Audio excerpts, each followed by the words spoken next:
You have more money in your account right now than you've ever had in your life. And you just checked it again. Third time today. Your heart did that little jump, the one it always does, right before the number loaded. It was fine. It's always fine. And in an hour, you'll check it again anyway. Nobody knows you do this. From the outside, you made it. So why does it still feel like the floor could disappear? Here's the thing nobody tells you about money. The fear doesn't leave when the money arrives. You think it will.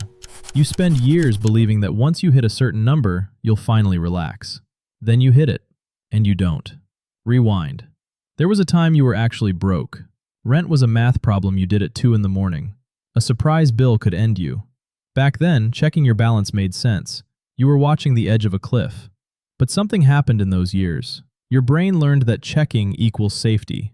Refresh the number, feel okay for a minute. That wiring didn't switch off when your income went up.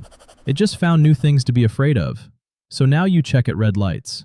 You check before you fall asleep, and again if you wake up at 3. You check before buying a coffee you can easily afford. Like the app might have quietly betrayed you since this morning. The number goes up. The fear stays exactly the same. That's the part that makes no sense to everyone but you. You got the raise, you built the savings, you did everything right. And you are more anxious now, with money, than some people are with none. Because it was never really about the money. And it costs you, quietly, every day.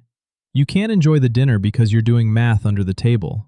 You can't take the trip because, what if? You hoard, not out of greed, but out of terror. Money piling up in an account you're too scared to touch, doing nothing, while your one life goes by. Or maybe you're the other kind. Maybe you stopped looking entirely. The statements go unopened. You spend without checking because checking hurts. Two opposite habits, same wound. One of you can't stop looking, the other can't bear to. Both of you are ruled by the same fear. You've just chosen different ways to run from it. And here's the cruel part. The more successful you get, the more there is to lose. So the fear grows with the number. You built a bigger house and moved the same ghost into it. One evening you're doing it again. Phone in hand, balance glowing, feeling nothing but that familiar dread. When an older man in a red cap sits down near you. You've seen him around. Quiet. Never rushed.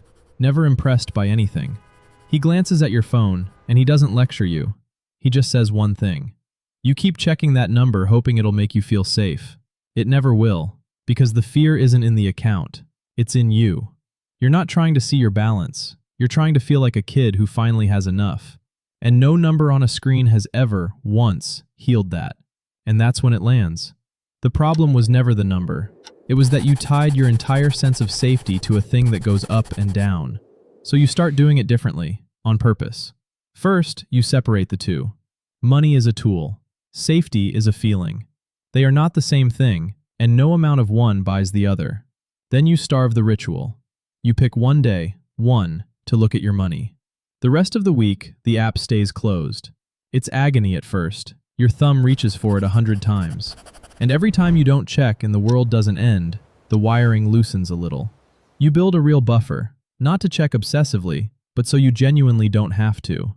Enough that a surprise bill is boring, not fatal.